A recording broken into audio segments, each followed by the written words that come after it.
everyone, welcome back to my author commentary for A Prince of Song and Shade. Today we are up to chapter 34.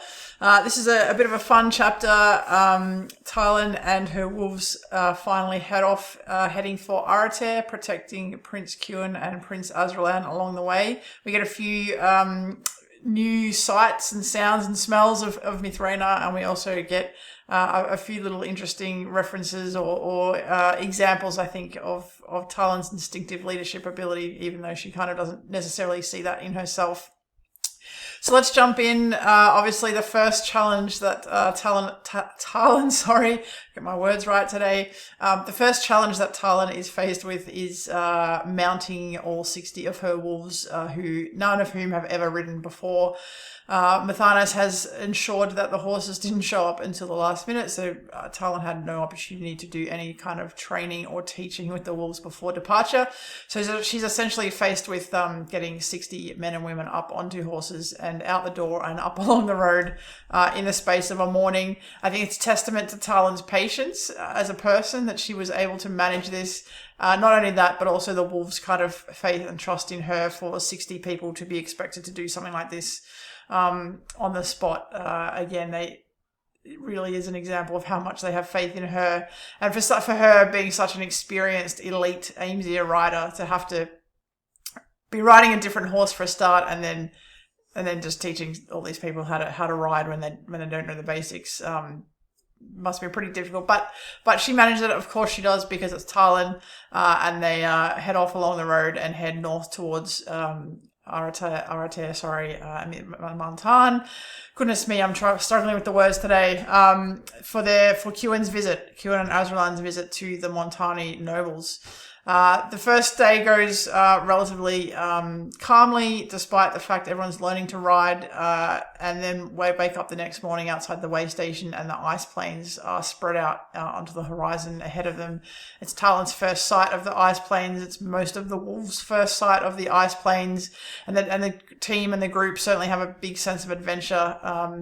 The wolves very much have taken on the characteristics of their leader. It's not just that they love and respect Talyn so much. The culture that she's built within that group is a reflection of herself in many ways. A sense of camaraderie, a sense of trust, a sense of loyalty, accountability, but also the sense of adventure. They're all thrilled. They might be learning to ride for the first time, but they're going somewhere they've never been before. They're seeing the ice plains for the very first time. That's very much the spirit that's infecting everyone as they head off on this journey.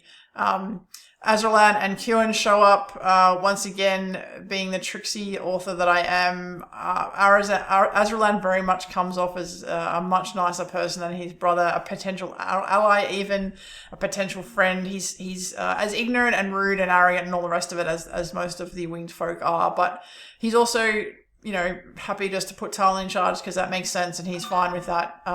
Whereas Montagn wouldn't have ever done anything like that. And it was just those little things. Azralan doesn't need to be the big nasty ruler. He gets by with his brains and his song magic. But it's just a little way for me as the author to subtly kind of turn the reader's attention away from Azralan being the bad guy and keep it focused on Montagn or potentially other players, so that it's a bit more of a surprise when we get to the end of A King of Masks and Magic and realise that Azralan and Tarkos have been working together this whole time and are the true villains of this piece.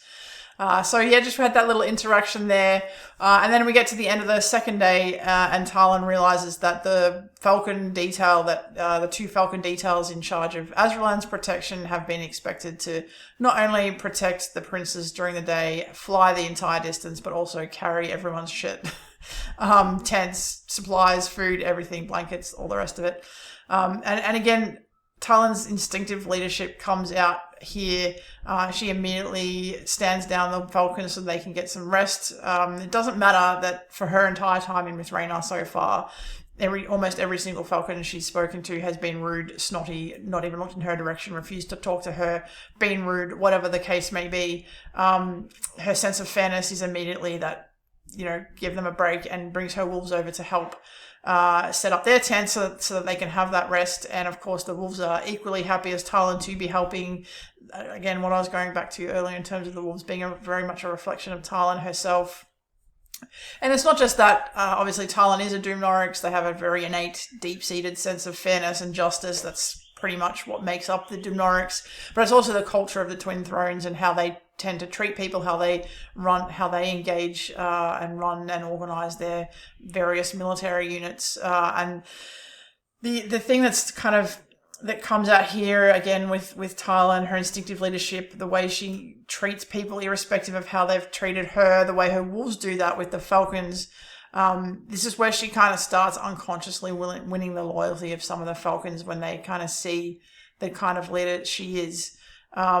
And this is the very first seeds being planted on that. But as those who have read the series through, you'll know that becomes a bigger issue as more people outside the wolves. It's bad enough that Talyn's created the wolves, a unit so loyal to her and so different from the winged folk and the ruling noble system. But now members of that system are going to start to see what kind of leader Talyn is and perhaps start to think that that's a better kind of leadership for Mithraena, and that is, as we know, incredibly problematic because Mithanas is not a fool and does not escape his notice that this starts to happen. But that's for later on in these books. But these scenes here, even though it might not appear too much is going on, it's definitely the start of, or I guess a continuation of the impact that Talyn has in Mithraena. And as I said earlier, it's not necessarily just about Talyn, it's about the way the Doomnorix hold themselves, the way they lead, the way they rule, the way things run in the Twin Thrones, and that kind of influence kind of seeping into Mithraena in a very, I think, needed way. So we get our first sight of the ice plains. We get all the wolves starting to learn how to ride, and we are heading to Montagn, which is, I guess, again, fun for me coming back and reading these scenes as I'm in the midst of writing Book of the Doomshroud, which focuses very much on Montagn and the various houses and Kyrie in particular. So it's fun kind of coming back and reading these early scenes where we start to see Montagn for the first time. If you've got any questions or comments about this chapter, please feel free to drop them in the comments below. I'd love to chat further. Happy to answer those questions. Otherwise, I really look forward to seeing you in chapter 35, and I hope you have a fantastic day.